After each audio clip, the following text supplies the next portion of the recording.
I had a very hard day and it did not go as expected at all. What happened was I was supposed to go to ketamine for my last day today, on my 4th day of treatment, 4-hour infusion again, and my dose is 1500 milligrams, which is very high, but that's what we had to do. And but since Monday, I've been having this bad stomach pain, and it's only been getting worse every day since then. And that, we weren't sure, because, I posted the video saying, a couple days ago saying, am I normal people sick or something like that. So it started, around the same time-ish, I think. I'm not positive on the exact day, but when I was getting, this sore throat and thinking it was Bartonella in the beginning, and then no, and then I was getting a cold and all these different things. So we kind of figured that went along with it, but the thing is, ketamine wasn't helping it, and ketamine is given, for chronic pain, but specifically chronic neuropathic pain. But I find that it also helps my achiness. Not perfectly all the time. I'll still have a day when I wake up and my joints are aching, especially since I started Rocephin, and I'm going to be expecting to Herx on that, and my feet might be achy because that's always been a common thing, but right now they're not achy. So that's good. But last night I was, bent over in pain, couldn't speak, in so much pain. My upper stomach, where my rib cage is, but behind it, from here all the way to here, was killing me. This deep, really internal ache, constant, the same in all places, not more on the right, more on the left. Very sensitive to touch, very sensitive to movement. As in if I moved, or if someone moved the bed, and it would really kill. Or if Sonoma moved it or came, anything like that. Somehow my mom got me through the night, although I was telling her to call the ER. She had to call my doctor and ended up giving me extra medication of different things. The Toradol that I've been taking for IVIG, when I had it this week, didn't do anything for it. So that's really weird. It was just really strange. So I got through last night, but this morning I was in terrible pain, and I was getting in the car and I could barely walk. I was walking so slow, holding on to my mom with a completely sick as a dog face, and I could barely get in the car, and we were going to ketamine. And then my mom started driving, and she went about 30 feet from our house. We didn't even get to our mailbox, and I was like, oh no, stop, it hurts too much to drive, because the road isn't perfectly smooth, and it's not perfect, so it was hurting too much to be moving a little bit in the car. So my mom was like, well, I don't know what to do, because we gotta drive there. And so we kind of thought for a little bit, and I was in so much excruciating pain and barely speaking at this point. So my mom turned around and drove back home and said, well, she called my anesthesiologist at ketamine to see what he thought, and he didn't think it was ketamine related, neither did my mom, but saying that right now we couldn't make it there. And then I told my mom that I need to go to the ER, and she called 911 in for an ambulance, and I went unresponsive. The pain was so bad I couldn't speak, I couldn't open my eyes. They had to carry me out of the car because I couldn't move, out of the front seat, and into the ambulance, where my mom drove behind us because then we would be able to drive home if she had the car. And I had dilated pupils. I'm not sure why, but that's what they said. I got my blood sugar tested and it was low, so that was weird. And then I had a bad tonic-clonic seizure, and they couldn't get an IV in my arm. Okay, this is the worst. Okay, they tried like right there. They couldn't get an IV in my arm because they're not allowed to use ports, even though they're already accessed. It's a stupid rule, but they're not allowed to. Really weird, because like IV always works in my arm, but maybe he just wasn't good at it. And so they sprayed.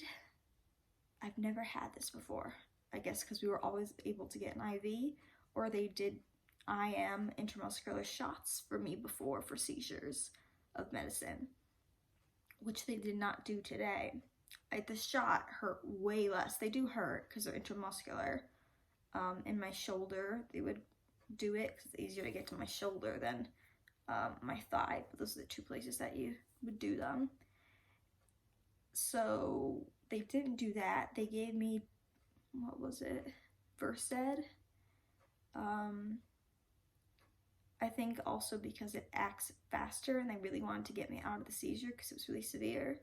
And they sprayed this stuff up my nose, and it burned and it hurt so bad because it's like getting like one of those tubes down your nose, but then they do both sides, and then you feel it going down your throat, and then it like passes like the gag reflex, and you're like gagging, and I was like coughing ridiculously, and it hurt so bad, like all the way in like that. For a while I was like, oh my god, what is that? Like, oof. And it did stop my seizure, so there's the plus to that. But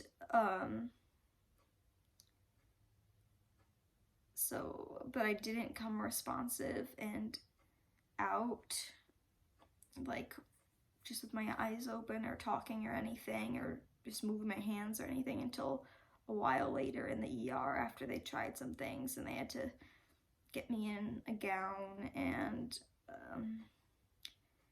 they ordered blood work and had me on fluids and ordered something else besides blood work. I had a CAT scan, which is unusual for me because I've had them before. I don't remember why, but like what it was for, but I've had them before. It's better than an MRI and way faster, so no big deal. With contrast, and they found I had multiple ovarian cysts on both of my ovaries, but they didn't see anything in my upper abdominal area. So once the doctor read that report, he said that the cysts can have fluid that you can't see on the CAT scan, and the fluid could get like up into your stomach, or not like technically stomach, but abdomen, let's say, or stomach, like large intestine, and cause a lot of pain and move around and get like stuck in your. So he was talking about that, and I was like, oh, that's weird, wasn't expecting that. And he said that my stomach was like, my large intestine was like working too hard. Like, he was saying that when you eat food, your stomach sends a signal to like your large intestine, something like this. I think it was large intestine, for your stomach, like body, to start digesting. And mine was like going too fast, and so like the signals were like either sent too many, or I don't know, something was messed up with that, and it was causing my my large intestines to spasm like crazy, over way too much than they should have, especially because I have not been eating a lot lately, because of ketamine. I can't eat before it. I'm usually asleep for a long time after it. It's a long time, and then I'll just have like a little something, and then I'll be like going to bed. So that was weird because it's not even like I was eating a lot, but it did hurt after food, which they said was common. So now I'm on this medication. I don't even know what it is, but I'm supposed to have it before I eat and as needed. So I'm gonna be taking it for a little bit, but I can stop it whenever I need to, so that's good. You don't have to go the whole prescription if you don't need to. It was really, really painful. First they thought gallstones, but that was quickly ruled out after my mom said she doesn't have a gallbladder. She used to have she had gallstones when she was like 16 and got them out, her gallbladder out, and they knew it wasn't appendicitis or anything with my appendix because it wasn't low abdominal pain, but of course they would have seen that in the CAT scan anyway because they did my whole belly area, abdomen. So that's how they found the ovarian cysts, even though I wasn't complaining about pain in my lower abdominals. So Sonoma was home. We did not bring him to the ER because it just would have been a lot of movement for him being on the bed and causing me more pain. So he stayed home and our neighbor took care of him. My mom called my anesthesiologist from the ER and he said that, you know, he would let us come in later, like for ketamine, because I was worried that 3 days wouldn't be enough because I was supposed to have today. But it depended on like what happened with the results, of course, and when I got out of there. By the time I got out of there, it was basically 5 p.m. and I left at like was in the ambulance at like 8 something p.m. because that's when we were leaving for ketamine to be there at 9. So like 8:15 or something like that. So I'm not doing a 4th day of ketamine. I still have my oral ketamine that I take twice a day. So I can do that tonight. And I'm still doing Rocephin, but I'm doing half a dose just in case die-off from Bartonella can be adding to more pain, and we don't want to cause a crazy hearse right now, so I'm just going to do half of the injection into my port and not the whole syringe. That is about it. Tomorrow I'm going to be resting, and Sunday I'm going to Abby's house again, and we're gonna have like a little cleaning up her basement party and stuff, and the dogs are gonna play and we're gonna have fun. So I'm gonna keep relaxing until Sunday, and I think I'm gonna be better then.